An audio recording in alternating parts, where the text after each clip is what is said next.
Before we start, this is really the big picture, right? What Fusion is, why it exists, and how all the pieces fit together. Exactly. This whole session explains the architecture behind Fusion, why it's open source, how it scales, and how the cards and buses all work together. Before we talk hardware, why make Fusion open source? Because it's built for learning. People can read the designs, modify them, and build their own cards. So it's a STEM-style project for model railroaders? Exactly. Fusion teaches real electronics while running trains. 3 tiers? Why not just one big board? Because each tier does one job well. That's what keeps Fusion simple and expandable. Got it, so let's look at each tier next. So tier 1 is always the node card? Right. It's the processor, and each node runs its own logic independently. And Fusion already supports different processors? Yes, all ESP32 based, but currently 3 very different options. We use the ESP32S3 Super Mini on the quad node card. It actually gives you 4 independent LCC nodes on one inexpensive card. That means you can split responsibilities, one node for inputs, one for signals, one for sounds, one for specialty tasks, all in a very small footprint. Then there's the node card with a single ESP32S2. That's our most common processor, full capabilities, good memory, and a few more I/O lines.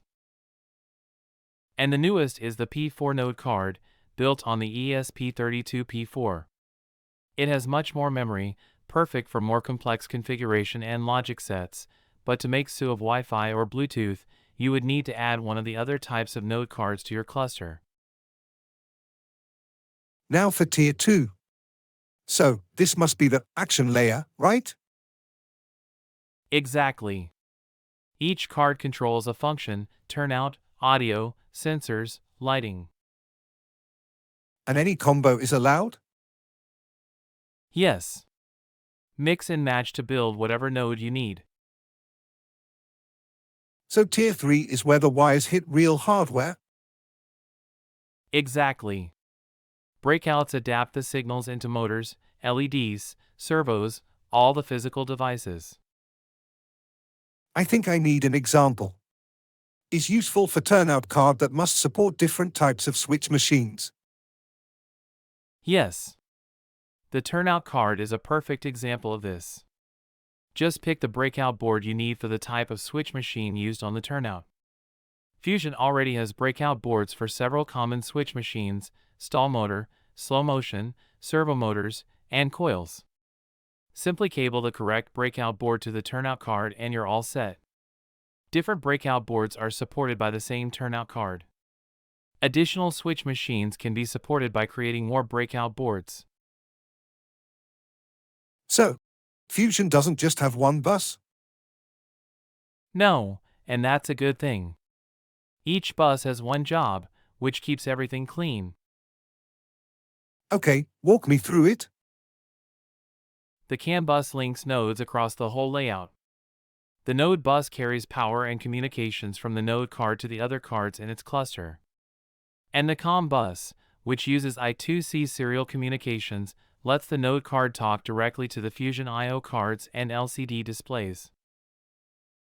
So one for the layout, and 2 inside the node cluster for connections and communications. Exactly. 3 buses. 3 jobs. Nice and simple. So, why make all the Fusion cards the same size and shape? What does that actually help with? Because this is the same approach desktop computers have used for over 30 years. Standard form factors, like ATX motherboards, connectors, and PCIe, keep everything compatible and easy to upgrade. Compatible. How? When every card shares the same physical layout and the same edge connector, the system always knows where power, CAN, and I2C will be. That means any card can plug into any hub slot without rewiring or redesigning anything. So the cards stay standardized no matter what new features you add? Exactly. The cards stay consistent and predictable, just like PC expansion cards. That's what lets Fusion grow without breaking the architecture. Cards are designed to fit into the node bus hub for power and communications. Have consistent mounting holes and connectors to the breakout boards. Okay. But what about all the different devices people connect? Motors, LEDs, coils, servos. That's a lot of wiring. That's where the breakout boards come in. They handle the real-world wiring. Standardized to 50 mm to fit into the 50 Mauritanian Aguias profile PCB housing and holes for mounting. Network cable connect back to the parent card. The I/O card sends the signals, and the breakout adapts those signals to the physical connectors the device actually needs. So the cards stay the same, and the breakouts handle all the variations? Exactly. Cards stay consistent. Breakouts stay flexible. It keeps Fusion clean, expandable, and easy to work with. So the tiers make Fusion grow cleanly? Exactly. The whole point of having 3 tiers is to keep everything organized. Each tier has one job, and that makes the system easy to expand. But how does that actually help when you're adding new hardware? Well, the node card in Tier 1 handles all the logic and communications over the CAN bus. That stays the same. Tier 2 is just the I/O cards, turnout, signal, detection, audio, sensors. You can add a brand new I/O card, and the architecture doesn't change at all. So the node doesn't care what the I/O card does? It just talks to it? Right.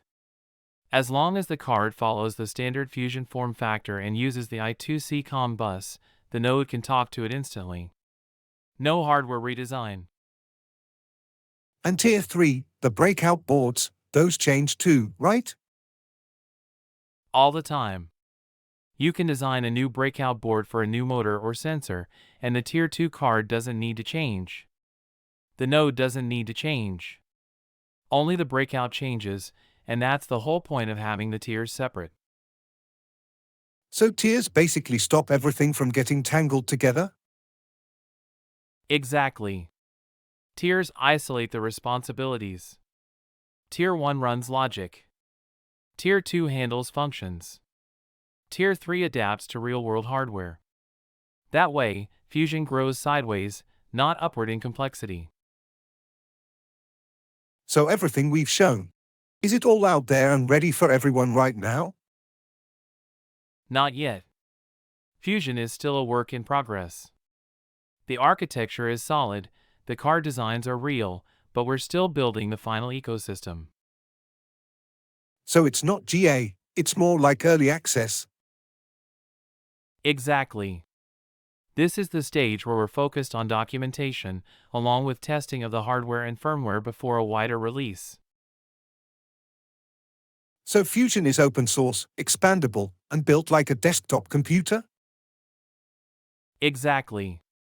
But there's one more important part. Fusion fits directly into the existing NMRA LCC ecosystem. It's not replacing anything, it's extending what the LCC open source project already created. Extending it how?